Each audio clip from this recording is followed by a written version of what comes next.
लड़की ने अचानक देखा कि इस फूलदान में कितना भी पानी भरे लेकिन वो बिल्कुल भी नहीं भरता, इसलिए उसने उसे नल के नीचे रख दिया। लेकिन जब वह सुबह उठी तो उसे सोसाइटी प्रबंधन से कॉल आया कि उसने रात भर में 100 टन पानी इस्तेमाल कर लिया है। दरअसल ये फूलदान आधुनिक समय को प्राचीन समय के साथ जोड़ सकता था। उसी समय प्राचीन सैनिकों के शिविर में वही फूलदान लगातार पानी उगल रहा था, जिससे पानी की कमी से जूझ रहे सैनिक बेहद खुश हो गए। उन्होंने इसे स्वर्ग के देवता का उपहार समझ लिया। लेकिन लड़की महंगे पानी के बिल का भुगतान नहीं कर सकती थी, इसलिए उसने घबराकर तुरंत नल बंद कर दिया। जब उसने फूलदान को देखा तो उसमें पानी की एक भी बूंद नहीं थी। जिज्ञासावश उसने बचे हुए खाने को उसमें डाल दिया। अगले ही पल वह खाना अचानक गायब हो गया और टेलीपोर्ट होकर प्राचीन समय में आ गया। प्राचीन काल में सैनिक इस बात से निराश थे कि पानी आना बंद हो गया। तभी अचानक फूलदान से भोजन गिरने लगा। अपने हाथों में चावल देखकर वे खुशी से झूम उठे और इसे देवताओं का वरदान मान लिया। अब लड़की ने जैसे ही इस फूलदान में खाना रखा तो खाना तुरंत गायब हो गया और टेलीपोर्ट होकर प्राचीन समय में पहुंच गया। वहां के लोग पहले ही युद्ध के कारण भारी खाने के अकाल से तड़प रहे थे। जैसे ही सैनिकों ने खाने को देखा वो बहुत खुश हुआ और उन्हें लगा कि ये देवता का वरदान है। फिर सेनापति ने देवताओं को धन्यवाद देने के लिए एक पत्र लिखा, उसे जलाया और फूलदान में डाल दिया। लेकिन जब पत्र लड़की के पास पहुंचा तो उसमें सिर्फ गहरा काला धुआं बचा था। यह देखकर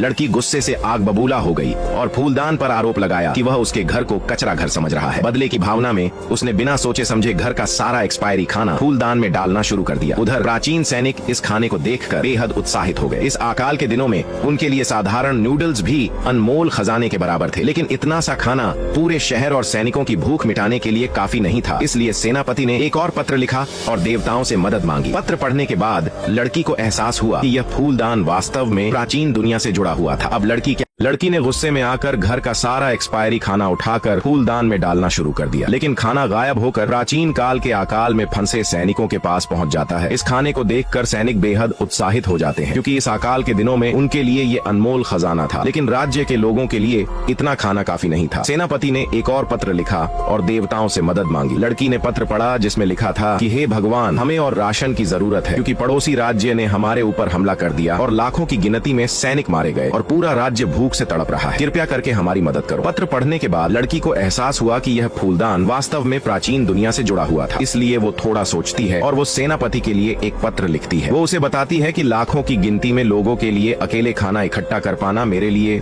थोड़ी बड़ी बात है, लेकिन मैं तुम्हारी मदद करने के लिए पूरी कोशिश करूंगी, और उस पत्र को फूलदान में डाल देती है। लड़की के पास एक ऐसा फूलदान है जो प्राचीन समय से जुड़ा हुआ है। उसे सेनापति के पत्र से पता चलता है कि वहाँ खाने की बहुत कमी है, इसलिए वो राशन का सामान खरीदने की लिस्ट बनाती है। लेकिन उसके पास कुछ पैसों की कमी पड़ रही थी। वहीं दूसरी तरफ सेनापति लड़की का पत्र पढ़कर बहुत खुश होता है कि देवता उनकी मदद करने के लिए तैयार है। इसलिए वो देवता के लिए बहुत सारा सोना चांदी, प्राचीन वस्तु और कीमती आभूषण उस फूलदान में डालते हैं और सभी गहने टेलीपोर्ट होकर लड़की के पास आ जाते हैं। ये देख लड़की बहुत खुश हो जाती है और अगले दिन वो इन गहनों और प्राचीन वस्तुओं को बेचने के लिए एक प्राचीन वस्तुओं की जानकारी रखने वाले विशेषज्ञ के पास जाती है और उन्हें एक प्राचीन वस्तु दिखाती है। विशेषज्ञ वस्तु की जांच करके बताते हैं ये तो क्यूई साम्राज्य की वस्तु है, जिसकी कीमत पूरे 200 मिलियन है। लेकिन साथ में विशेषज्ञ लड़की को बताते हैं कि इस साम्राज्य का सेनापति एक 20 साल का लड़का था, लेकिन जब उनके पड़ोसी राज्य ने उन पर हमला करा तो युद्ध सामग्री की कमी के कारण वो युद्ध हार गए और उनकी मौत हो गई। अब लड़की इन पैसों से कई ट्रक भरकर राशन खरीदती है और साथ में बहुत सारी ऐसी किताबें जिनमें युद्ध लड़ने की रणनीति को समझाया गया है। Comment for next part.